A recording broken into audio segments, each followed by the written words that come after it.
6일 전국 동시지방선거 선거 상황실입니다. 오늘은 개발 이슈가 가득한 서울 중랑구로 가보겠습니다. 현역 류경기구청장의 출마가 기정사실화되고 있는 가운데 국민의힘에선 전 구청장과 현 구의원 등이 도전장을 내밀고 있습니다. 취재기자 자리했습니다. 천서영 기자. 네, 먼저 역대 구청장 선거 결과부터 짚어볼까요? 네, 중랑구는 진보와 보수세가 왔다 갔다 하는 곳입니다. 눈여겨볼 부분 바로 문병권 구청장 시절부터인데요. 민선 3기 들어서 한나라당의 문병권 구청장이 당선됐고 내리 3선을 합니다. 이후 새누리당의 나진구 구청장이 이어받는데요. 이 시기를 곰곰이 생각해보면 특히 문병권 구청장 3선 때입니다. 강남 3구를 제외하고 서울에서 유일하게 중랑구에서 보수당 출신 구청장이 당선이 됩니다. 나진구 구청장 시절도 비슷합니다. 강남 서초 송파를 빼고 중랑구와 중구만이 보수당 출신 구청장을 지지합니다.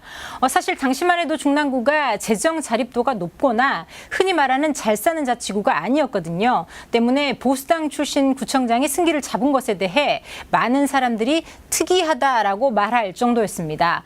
결과를 토대로 생각해보면 중랑구의 경우 당보다는 인물론의 무게가 좀 더 실리는 것으로 해석이 됩니다. 네, 지금 중랑구는 선출직 대부분이 더불어민주당이죠. 이번 지방선거에 영향을 좀 미칠까요? 네, 현재 중랑구 정치권은 진보 진영이 꽉 잡고 있습니다. 류경기 중랑구청장을 비롯해서 서영교, 박홍근 두 명의 국회의원 모두 더불어민주당입니다. 박홍근 의원은 최근에 당 원내대표까지 되면서 입지를 굳히고 있습니다. 여기에 4명의 시의원 역시 더불어민주당, 그야말로 민주당 밭입니다. 기본적으로 선거는 조직력이 바탕이 돼야 합니다. 그런 부분을 볼 때 현재 중랑구는 진보 진영이 세를 넓히고 있다고 볼 수는 있습니다. 하지만 선출직들이 깔렸다고 해서 안심하기는 어렵습니다. 최근 부동산 이슈를 비롯해서 중랑구의 현안을 봤을 때 차기 정부 그리고 차기 서울시장과의 협업이 굉장히 중요시되고 있기 때문입니다. 또 앞서 말씀을 드렸지만 진영보다는 지역에 맞는 사람을 뽑는다는 특수성도 있어서 어느 당, 어떤 사람이 우위에 있다고 볼 수는 없습니다. 네, 그러면 아직 선거 초반이기는 하지만 지역에서 후보군으로 이름이 오르내리고 있는 사람들이 있습니까? 네, 먼저 류경기 중랑구청장입니다. 아직까지 출마를 공식화하진 않았지만 재선을 준비하고 있습니다. 일단 현직 구청장이라는 프리미엄이 있습니다. 임기 중에도 구정을 안정적으로 이끌어오면서 주민들 사이에서의 평판도 나쁘지 않습니다. 외부의 선거 캠프는 준비하고 있는 것으로 알려지고 있습니다. 선거일이 임박해서 출마 선언을 할 것으로 예상이 됩니다.